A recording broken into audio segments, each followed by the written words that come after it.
அன்பான இறை மக்களே, உங்கள் அனைவரையும் நம் ஆண்டவர் இயேசு கிறிஸ்துவின் நாமத்தினால் வாழ்த்துகிறேன். ஒவ்வொரு நாளும் நம்மை பாதுகாத்து பராமரித்து வருகிற இறைவனுக்கு நன்றி அறிதலாக தினமும் மாலையில் குடும்பமாக ஒன்று சேர்ந்து குடும்ப ஜெபம் ஜெபிக்க வேண்டும். அவ்வாறு குடும்பமாக நாம் ஜெபிக்கும் போது ஆண்டவர் நம்மையும் நம்முடைய குடும்பத்தையும் இன்னும் அதிகமாக ஆசீர்வதிக்கிறார். இதுவரை நீங்கள் குடும்பமாக ஒன்று கூடி ஜெபிக்கவில்லை என்றால் இன்று முதல் குடும்ப ஜெபம் ஜெபித்து இறையாசீர் பெறுங்கள். தந்தை, மகன், தூய ஆவியாரின் பெயராலே ஆமீன். திருச்சிலுவை அடையாளத்தினாலே எங்கள் தீயவர்களிடமிருந்து எங்களை மீட்டருளும். எங்கள் இறைவா, தந்தை, மகன், தூய ஆவியாரின் பெயராலே ஆமீன். இறைவா, எனக்கு உதவியாக வாரும். ஆண்டவரே, எனக்கு உதவி செய்ய விரைந்தருளும். தந்தைக்கும் மகனுக்கும் தூய ஆவிக்கும் மாட்சிமை உண்டாவதாக. தொடக்கத்தில் இருந்தது போல் இப்பொழுதும் எப்பொழுதும் என்றென்றும் இருப்பதாக ஆமேன். திருப்பாடல்கள் 103. நெஞ்சே, நீ ஆண்டவரை வாழ்த்துவாயாக. என் அகத்துள்ளதெல்லாம் அவரது திருப்பெயரை வாழ்த்துவதாக. என் ஆன்மாவே ஆண்டவரை வாழ்த்துவாயாக. என் ஆன்மாவே ஆண்டவரை வாழ்த்துவாயாக. அவர் செய்த நன்மைகளையெல்லாம் மறவாதே. என் ஆன்மாவே ஆண்டவரை வாழ்த்துவாயாக. அவர் உன் பாவங்களையெல்லாம் மன்னிக்கிறார், உன் நோய்களையெல்லாம் குணமாக்குகிறார், உன் உயிரை அழிவினின்று மீட்கிறார், அருளாலும் இரக்கத்தாலும் உன்னை சூழ்கிறார். என் ஆன்மாவே ஆண்டவரை வாழ்த்துவாயாக. நன்மைகளால் உன் வாழ்வை நிறைவுபடுத்துகிறார், கழுகுகளின் இளமையைப் போல் உன் இளமையை புதுப்பிக்கிறார். என் ஆன்மாவே ஆண்டவரை வாழ்த்துவாயாக. நீதியின் செயல்களை புரிகிறார் ஆண்டவர், துன்புற்றோர் யாவருக்கும் நீதி வழங்குகிறார். மொயிசனுக்கு தம் வழிகளை வெளிப்படுத்தினார், இஸ்ரவேல் மக்களுக்கு தம் செயல்களை விளங்க செய்தார்.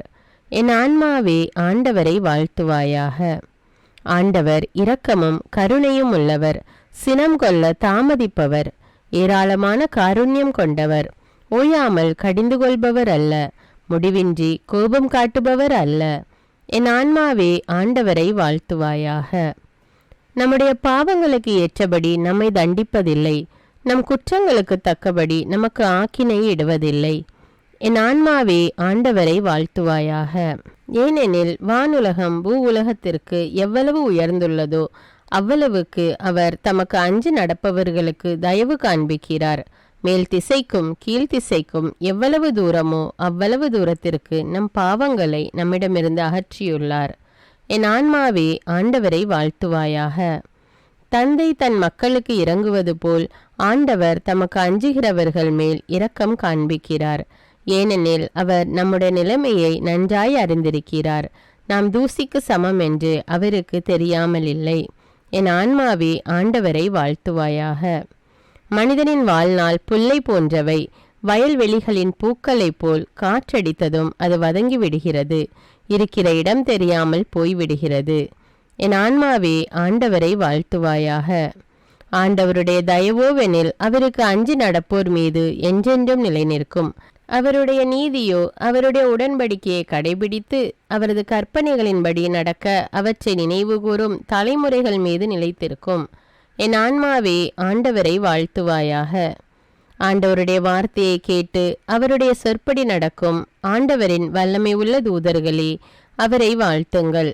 ஆண்டவருடைய திருவுளப்படி நடக்கும் அவருடைய ஊழியர்களே, அவருடைய சேனைகளே, அவரை வாழ்த்துங்கள். என் ஆன்மாவே ஆண்டவரை வாழ்த்துவாயாக. ஆண்டவருடைய சகல படைப்புகளே, அவருடைய ஆளுகை செல்கிற இடமெங்கும் அவரை வாழ்த்துங்கள். என் ஆன்மாவே ஆண்டவரை வாழ்த்துவாயாக. என் ஆன்மாவே ஆண்டவரை வாழ்த்துவாயாக. தந்தைக்கும் மகனுக்கும் தூய ஆவிக்கும் மாட்சிமை உண்டாவதாக. தொடக்கத்தில் இருந்தது போல இப்பொழுதும் எப்பொழுதும் என்றென்றும் இருப்பதாக ஆமீன். யாக்கோபு அதிகாரம் 2. ஏழைகளை மதித்தல். என் சகோதர சகோதரிகளே, மாட்சிமிக்க நம் ஆண்டவர் இயேசு கிறிஸ்துவிடம் நம்பிக்கை கொண்டுள்ள நீங்கள் ஆள் பார்த்து செயல்படாதீர்கள். பொன் மோதிரமும் பளபளப்பான ஆடையும் அணிந்த ஒருவரும் அழுக்கு கந்தை அணிந்த ஏழை ஒருவரும் உங்கள் தொழுகை கூடத்தினுள் வருகிறார்கள் என வைத்துக் கொள்வோம். அப்பொழுது நீங்கள் பளபளப்பான ஆடை அணிந்தவர் மீது தனி கவனம் செலுத்தி அவரை பார்த்து, தயவு செய்து இங்கே அமருங்கள் என்று சொல்கிறீர்கள். ஏழையிடமோ அங்கே போய் நில் என்றோ அல்லது என் கால் பக்கம் தரையில் உட்கார் என்றோ சொல்கிறீர்கள். இவ்வாறு உங்களுக்குள்ளே வேறுபாடு காட்டி தீய எண்ணத்தோடு மதிப்பிடுகிறீர்கள் அல்லவா?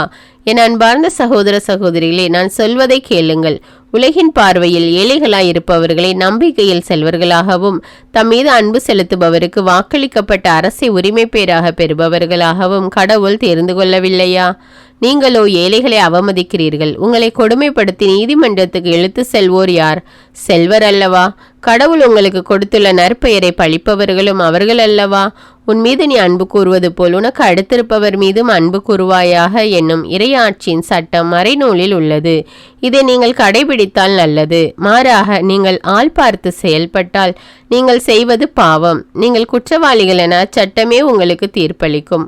ஒருவர் சட்டம் ஒன்றில் மட்டும் தவறினாலும் அவர் அனைத்தையும் மீறிய குற்றத்துக்கு உள்ளாவார். ஏனெனில் விபச்சாரம் செய்யாதே என்று கூறியவர் கொலை செய்யாதே என்றும் கூறியுள்ளார். நீங்கள் விபச்சாரம் செய்யாவிட்டாலும் கொலை செய்வீர்கள் என்றால் சட்டத்தை மீறியவர்கள் ஆவீர்கள்.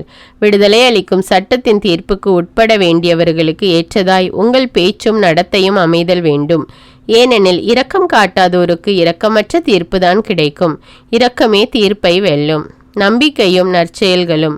என் சகோதர சகோதரிகளே, தம்மிடம் நம்பிக்கை உண்டு என சொல்லும் ஒருவர் அதை செயல்களிலே காட்டாவிட்டால் அதனால் பயன் என்ன? அந்த நம்பிக்கை அவரை மீட்க முடியுமா? ஒரு சகோதரன் அல்லது ஒரு சகோதரி போதிய உடையும் அன்றாட உணவும் இல்லாதிருக்கும் போது அவர்கள் உடலுக்கு தேவையானவை எவற்றையும் கொடாமல் உங்களுள் ஒருவர் அவர்களை பார்த்து நலமே சென்று வாருங்கள், குளிர் காய்ந்து கொள்ளுங்கள், பசி ஆற்றிக் கொள்ளுங்கள் என்பார் என்றால் அதனால் பயன் என்ன? அதை போலவே நம்பிக்கையையும் செயல் வடிவம் பெறாவிட்டால் தன்னிலே உயிரற்றதாயிருக்கும். ஆனால் ஒருவரிடம் நம்பிக்கை இருப்பது போல இன்னொருவரிடம் செயல்கள் இருக்கின்றன என யாராவது சொல்லலாம். அதற்கு என் பதில், செயல்களின்றி எவ்வாறு நம்பிக்கை கொண்டிருக்க முடியும் என காட்டுங்கள். நானோ என் செயல்களின் அடிப்படையில் நான் கொண்டுள்ள நம்பிக்கையை உங்களுக்கு காட்டுகிறேன். கடவுள் ஒருவரே என்பதை நீங்கள் நம்புகிறீர்கள், நல்லதுதான். பேய்களுங்கூட அவ்வாறு நம்பி அச்சத்தால் நடுங்குகின்றன. அறிவியலிகளே, செயலற்ற நம்பிக்கை பயனற்றது என நான் எடுத்து காட்ட வேண்டுமா? நம் மூதாதையாகிய அப்ரஹாமை பாருங்கள். தம் மகன் ஈசாக்கை பீடத்தின் மேல் பலி கொடுத்த போது அவர் செய்த செயல்களினால் அல்லவோ கடவுளுக்கு ஏற்புடையவர் ஆனார். அவரது நம்பிக்கையும் செயல்களும் இணைந்து செயல்பட்டன என்றும் செயல்கள் நம்பிக்கையை நிறைவு பெற செய்தன என்றும் இதிலிருந்து புலப்படுகிறது அல்லவா? அப்ரஹாம் ஆண்டவர் மீது நம்பிக்கை கொண்டார். அதை ஆண்டவர் அவருக்கு நீதியாக கருதினார் என்னும் மறைநூல் வாக்கு இவ்வாறு நிறைவேறியது. மேலும் அவர் கடவுளின் நண்பர் என்றும் பெயர் பெற்றார். எனவே மனிதர் நம்பிக்கையினால் மட்டுமல்ல செயல்களினாலும் கடவுளுக்கு ஏற்புடையவர் ஆகின்றனர் என தெரிகிறது. அவ்வாறே ராக்காபு என்ற விலைமகள் தூதர்களை வரவேற்று வேறு வழியாக அனுப்பிய போது செயல்களால் அல்லவா கடவுளுக்கு ஏற்புடையவர் ஆனார். உயிரில்லாத உடல் போல செயல்களில்லாத நம்பிக்கையும் செத்ததே. எல்லாம் வல்ல இறைவனிடமும் எப்போதும் கன்னியான பரிசுத்த மரியாவிடமும் அதிதூதரான தூய மிக்கேலிடமும் திருமுழுக்கு யோவானிடமும் திருத்தூதரான தூய பேதுரு பவுலிடமும் தூயவர் எல்லாரிடமும் நான் பாவி என்று ஏற்றுக்கொள்கின்றேன். ஏனெனில் என் சிந்தனையாலும் சொல்லாலும் செயலாலும் பாவங்கள் பல செய்தேன்.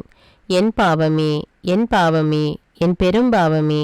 ஆகையால் எப்பொழுதும் கன்னியான தூய மரியாவையும் அதிதூதர் தூய மிக்கேலையும் திருமுழுக்கு யோவானையும் தூயவர் எல்லோரையும் எனக்காக வேண்டிக் கொள்ள மன்றாடுகிறேன். எல்லாம் வல்ல இறைவன் நம்மீது இரக்கம் வைத்து நம்முடைய பாவங்களை மன்னித்து நம்மை நிலையான வாழ்வுக்கு அழைத்து செல்வாராக. ஆமேன்.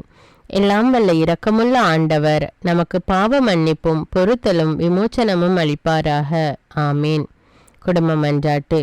ஆண்டவர் உலக பெரும் குடும்பமான மானிடத்தின் மீதும் அவருடைய அன்பு குடும்பமாகிய திருச்சபை மீதும் குறிப்பாக அவருடைய பெயரால் இங்கு கூடியிருக்கும் நம் குடும்பத்தின் மீதும் தம் அருட்கொடைகளை பொழிந்தருளுமாறு மன்றாடுவோம். இக்குடும்பத்தில் உறுப்பினர் எல்லோரும் ஒருவருக்கொருவர் அன்பிலும் தேவ அருளிலும் நிலைத்திருக்க வேண்டுமென்று உம்மை மன்றாடுகிறோம். ஆண்டவரே, எங்கள் மன்றாட்டை கேட்டருளும். பகையாலும் விரோதத்தாலும் பிரிந்து வாழும் குடும்பங்களை எல்லாம் உமது திருக்குடும்பத்தின் ஒற்றுமைக்கும் அன்பு வாழ்வுக்கும் அழைத்து கூட்டி சேர்க்க வேண்டுமென்று உம்மை மன்றாடுகிறோம். ஆண்டவரே, எங்கள் மன்றாட்டை கேட்டருளும். இக்குடும்பத்தின் மக்கள் எல்லாம் உமக்கும் மனிதருக்கும் உகந்தவர்களாகி ஞானத்திலும் வயதிலும் அருளிலும் வளர்ந்தோங்க வேண்டுமென்று உம்மை மன்றாடுகிறோம். ஆண்டவரே, எங்கள் மன்றாட்டை கேட்டருளும். இக்குடும்பத்தின் வியாதி துன்ப வருத்தங்களில் நீரே துணையாக நின்று உமது வலக்கரத்தால் பசாசின் சக்திகளை விரட்டியோட்டி தயை புரியுமாறு உம்மை மன்றாடுகிறோம்.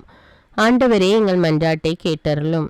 தரித்திரம், வியாதி, சாவு, கவலை இவற்றால் துன்புறும் குடும்பங்கள் எல்லாம் உமது அளவற்ற அன்பிலும் பராமரிப்பிலும் நம்பிக்கை கொள்ளுமாறு உதவி புரிய உம்மை மன்றாடுகிறோம். ஆண்டவரே, எங்கள் மன்றாட்டை கேட்டருளும். இங்கு இப்பொழுது பிரசன்னமாயிராத இக்குடும்பத்தை சார்ந்த உறுப்பினர் எல்லோரையும் சகல ஆன்ம சரீர ஆபத்துக்களிலிருந்து காப்பாற்றி உமது அன்பிலும் அருளிலும் வைத்து காத்தருளுமாறு உம்மை மன்றாடுகிறோம். ஆண்டவரே, எங்கள் மன்றாட்டை கேட்டருளும். இக்குடும்பத்தில் மரித்தவர்கள் விசுவாசத்தின் முத்திரையோடு எங்களுக்கு முன் சென்று சமாதானத்தில் நித்திரை செய்கின்ற எல்லா மரித்த விசுவாசிகளுக்கும் நித்திய இளைப்பாற்றி தந்தருள வேண்டும் என்று உம்மை மன்றாடுகிறோம். ஆண்டவரே, எங்கள் மன்றாட்டை கேட்டருளும். இப்பொழுது நம் ஒவ்வொருவருடைய சொந்த கருத்துக்களுக்காக மௌனமாக சிறிது நேரம் ஜெபிப்போம்.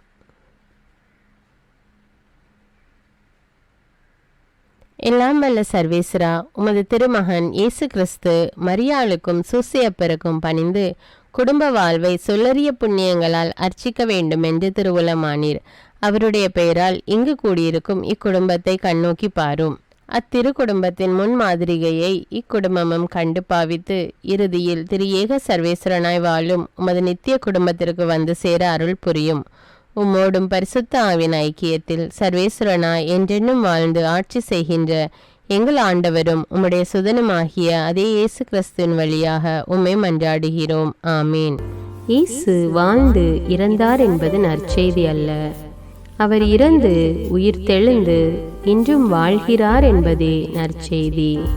ஆண்டவர் நம்மோடு வாழ்ந்து கொண்டிருக்கும் போது நாம் ஏன் கவலைப்பட வேண்டும்?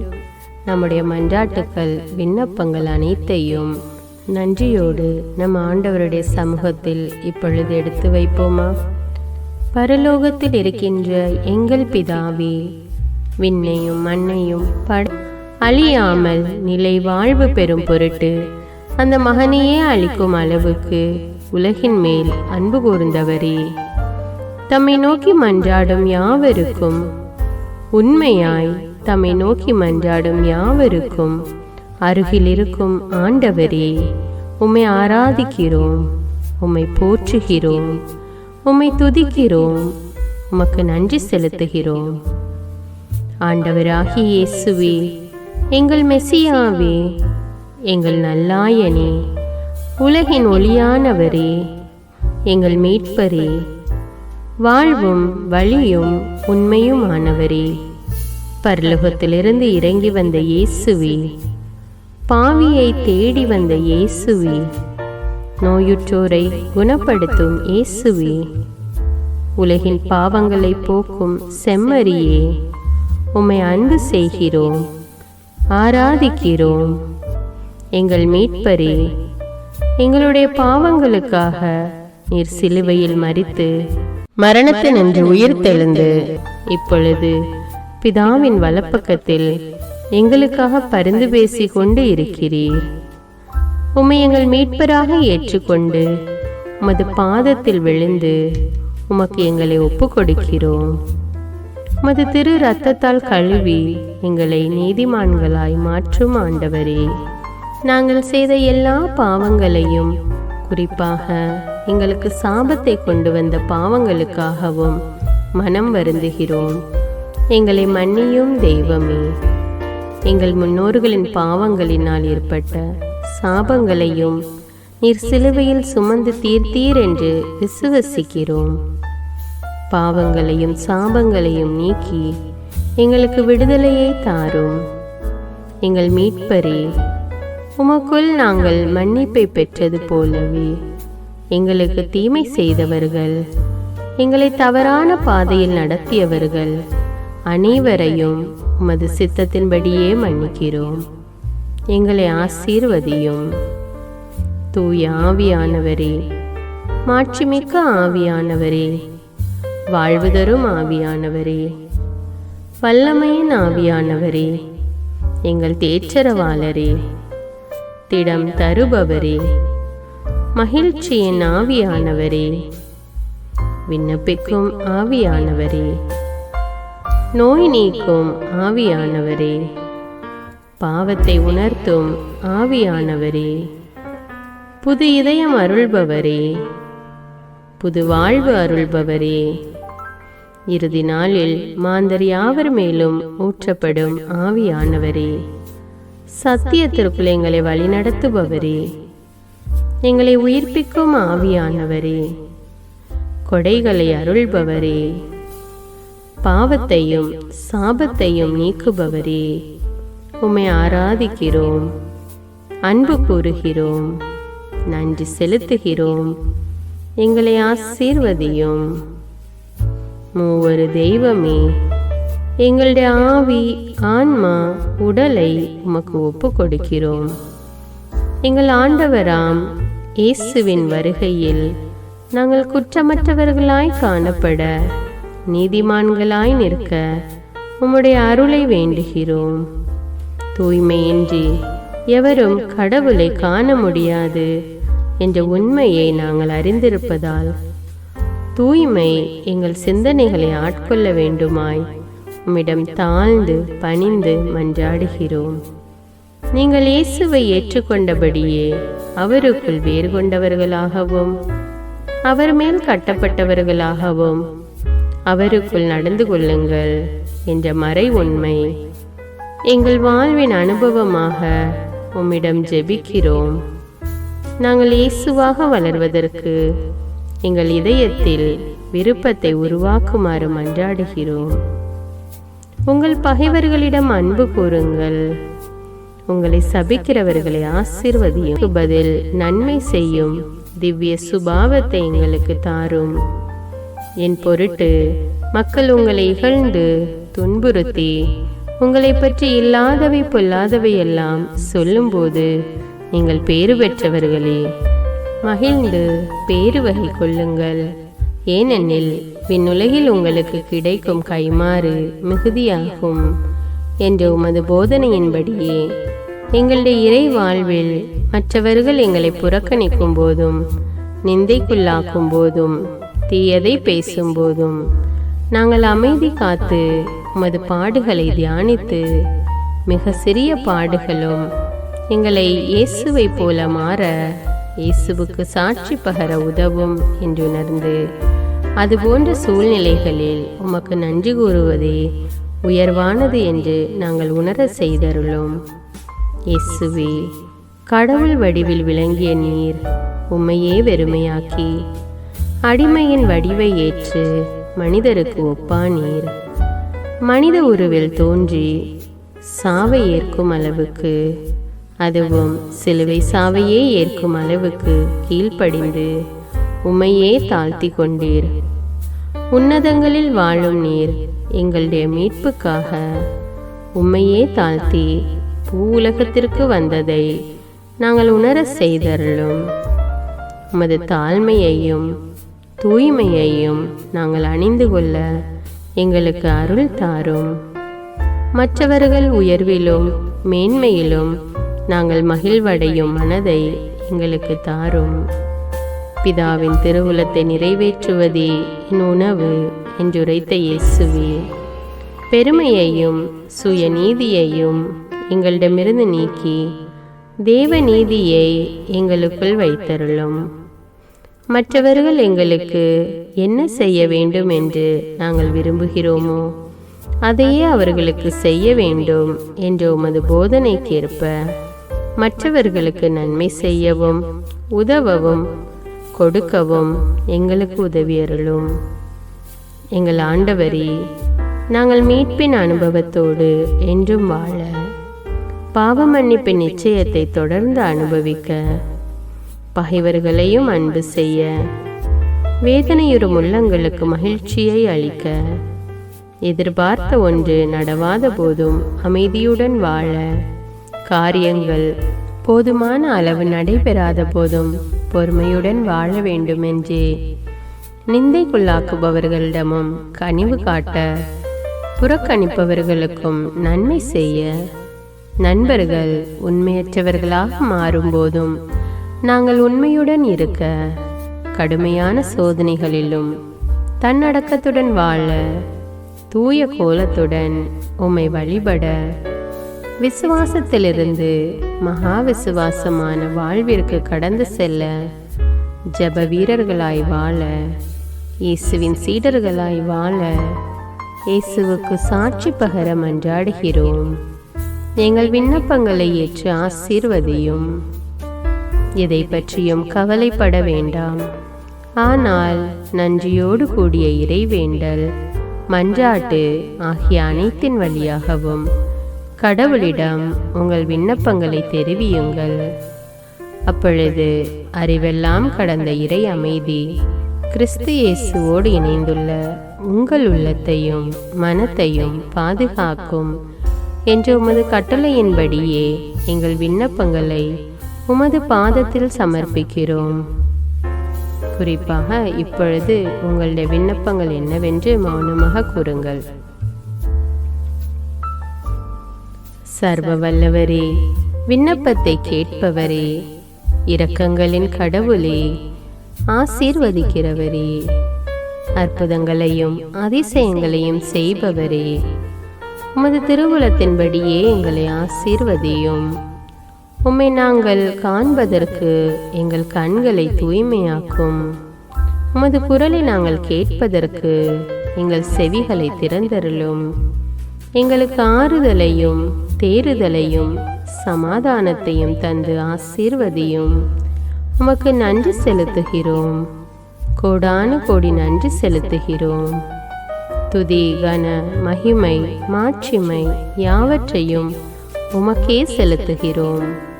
எங்கள் ஆண்டவராம் இயேசுவின் இனிய நாமத்தில் ஜெபிக்கிறோம் எங்கள் நல்ல பிதாவே, ஆமீன்.